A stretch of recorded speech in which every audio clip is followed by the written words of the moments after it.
Bonjour à toutes et à tous, ici c'est Astrador et ça fait longtemps que j'avais pas fait un petit tuto sur un jeu vidéo et aujourd'hui je vais vous aider si jamais vous jouez à Genshin Impact puisqu'on va voir l'optimisation du jeu et vous allez voir même si le jeu est un petit peu low poly, manga et tout et que ça paye pas trop de mine niveau graphisme, il y a quand même quelques trucs à savoir pour finalement garder un peu son 60 fps un petit peu tout le temps et quand t'as des combats que ça saccade pas trop et tout, donc ça sera quand même intéressant.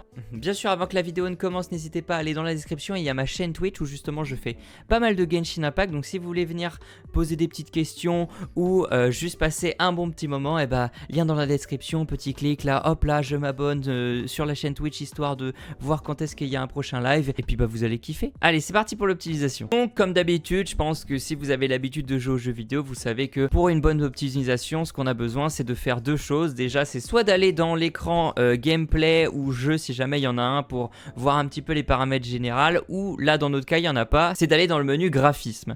Et justement dans ce menu graphisme il y a plein de choses, plein de trucs différents qu'on va vouloir modifier. Alors moi j'ai de la chance d'avoir un bon PC, j'ai même un écran de 2K, du coup moi généralement je mets tout enlevé, ça passe. Mais si vous regardez cette vidéo, vous ça va sûrement pas être le cas.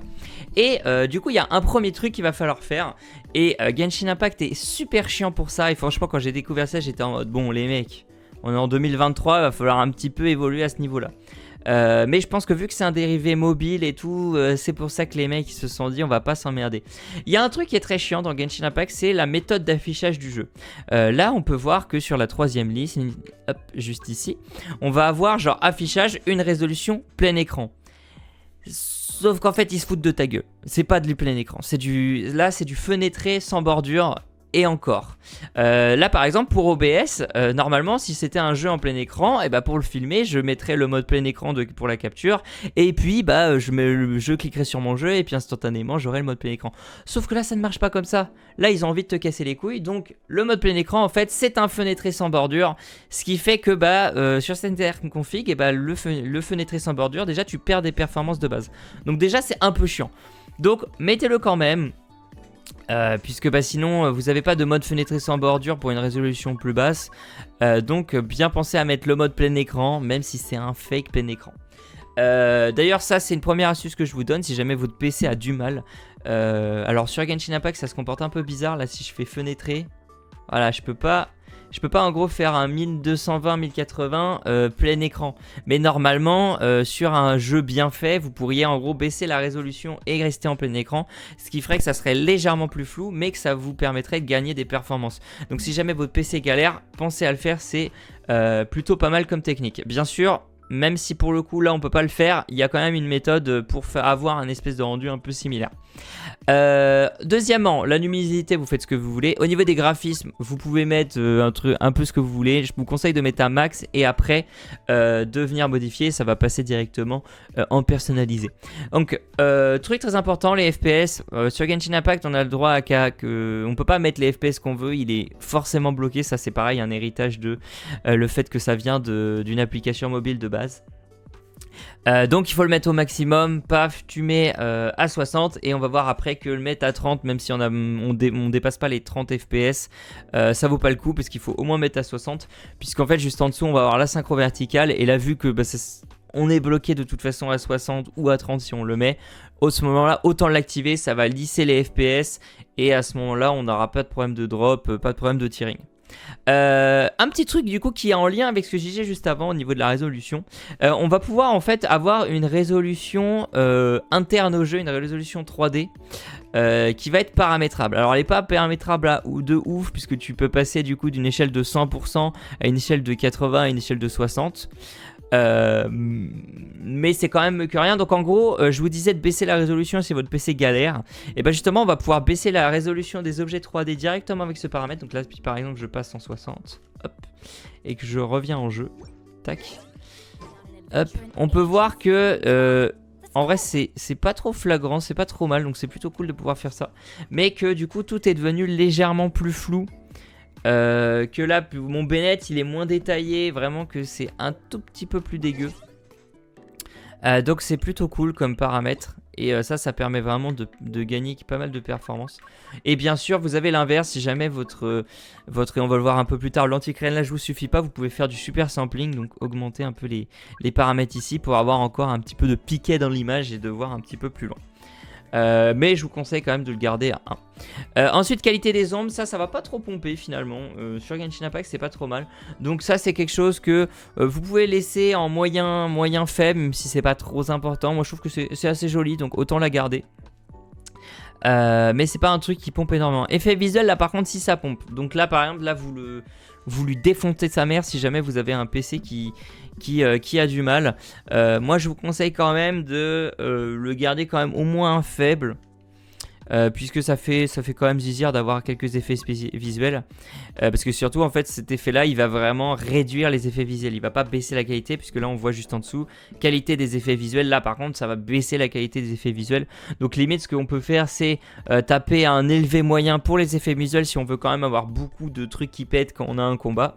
Mais du coup, après, on peut casser la gueule à ce paramètre-là. Et au niveau des effets visuels, là, on va passer en très faible. Et là, du coup, les effets visuels, ils vont être moins jolis.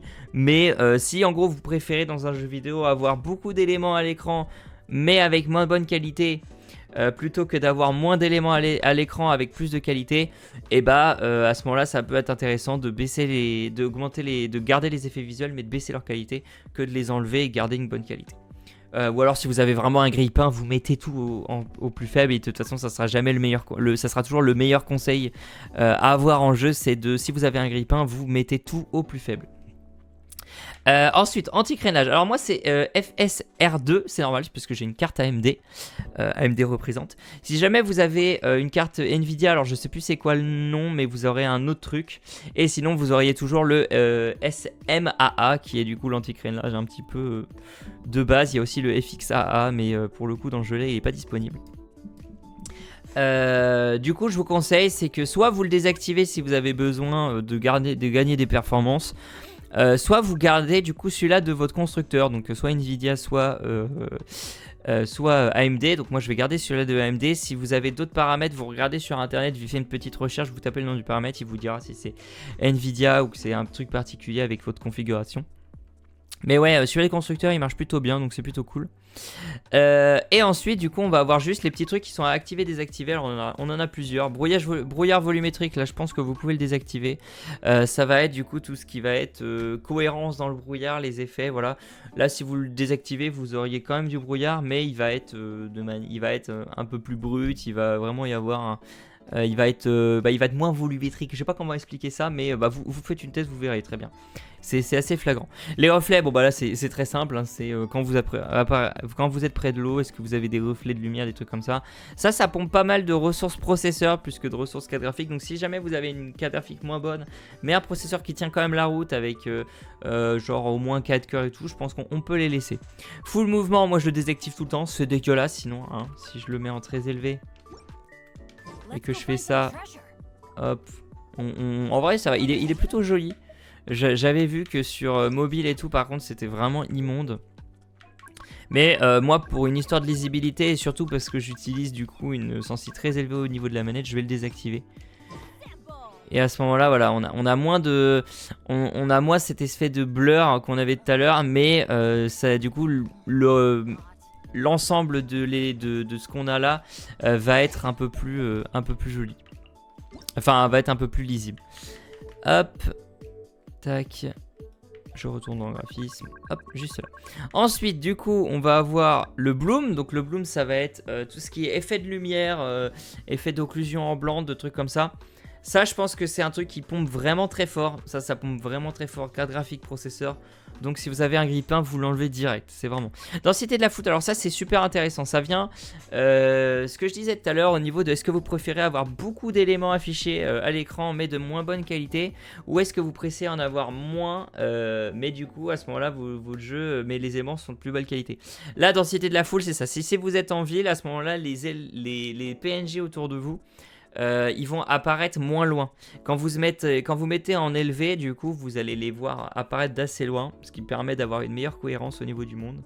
Et pour le coup, si jamais vous les mettez en faible, à ce moment-là, ils vont apparaître moins loin. Et du coup, ça permet de gagner des performances, surtout au niveau du processeur et de la RAM. Si jamais vous avez 8 Go de RAM au lieu de 16 ou vous en avez même peut-être que 4, et déjà investissez dans la RAM puisqu'en ce moment elle s'est un peu cassé la gueule niveau prix, donc c'est plutôt bon. N'hésitez pas à passer sur le Twitch si vous avez, ou même le serveur Discord si vous avez besoin de conseils de comment upgrade vos PC ou quoi. Je me ferai un plaisir de vous répondre. Lien en description comme d'habitude.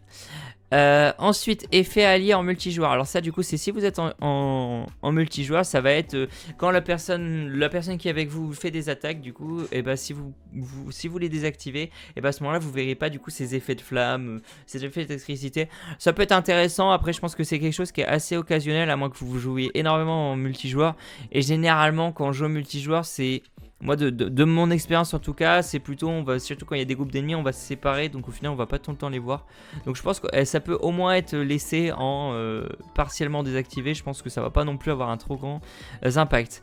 Alors la transluminescence, ça va être du coup tout ce qui est au niveau des effets de lumière, encore une fois, tout ce qui va être brillant sur des cristaux qui brillent, des trucs comme ça. Ça va apporter un peu d'occlusion ambiante sur les éléments aux alentours. Donc ça pompe plutôt pas mal, donc il faut mieux le descendre. Et ça va nous permettre de gagner des trucs. Filtrage anisotropique. Alors le filtrage anisotropique, ça c'est un truc. Oh, je vais le torseuse, parce que je vais pas m'emmerder. Ça, c'est quand vous lancez le jeu et que vous faites un chargement, vous pouvez voir le filtrage anisotropique qui va charger. En fait, ça va être, vous voyez la texture du sol. Du coup, la texture du sol, elle est plutôt détaillé. Bon, pour du Genshin c'est plutôt détaillé, on voit bien les différentes effets de texture, les trucs comme ça. Et en fait, plus on va s'éloigner, plus on va avoir du coup ces effets qui vont disparaître. En gros, la résolution de la texture du sol va être plus basse. Et justement, le filtrage anisotropique, ça va permettre en fait de régler ce paramètre là. Donc là par exemple, je l'ai mis à 16, donc à fond, donc assez loin, je vais quand même voir du coup des détails. Mais si jamais je le mets tac en 1, hop, juste là, tac. Et du coup on peut voir que vraiment au fond, hop, voilà, c'est plus flou. Et plus je m'éloigne, plus c'est flou. Après là j'ai l'anti-crénelage du coup qui contre un petit peu le problème.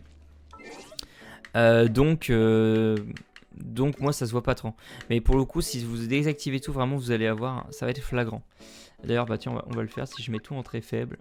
Le problème c'est que là il va me demander de redémarrer. Ouh, le 30 fps il a du mal, hein. Alors, on peut voir quand même que c'est quand même beaucoup plus moche. Après le problème de Genshin, je pense qu'il devrait donner la possibilité de désactiver l'herbe. Voilà, je pense que ça va conclure du coup à ce niveau-là. On se retrouve très bientôt sur cette chaîne pour de nouveaux tutos. Si bien sûr vous avez des suggestions, n'hésitez pas à aller sur le Discord, à mettre un petit commentaire si vous avez des demandes. Et bien sûr, la chaîne Twitch est open, je stream tous les jours, souvent sur Genshin Impact. Et si vous avez des questions, passez, je vous ferai un plaisir d'y répondre. Et puis même si vous voulez juste vous éclater, c'est la même. On est bien là, on défonce des boss à l'appel. Donc c'était Astrador, merci beaucoup d'avoir regardé, à la prochaine.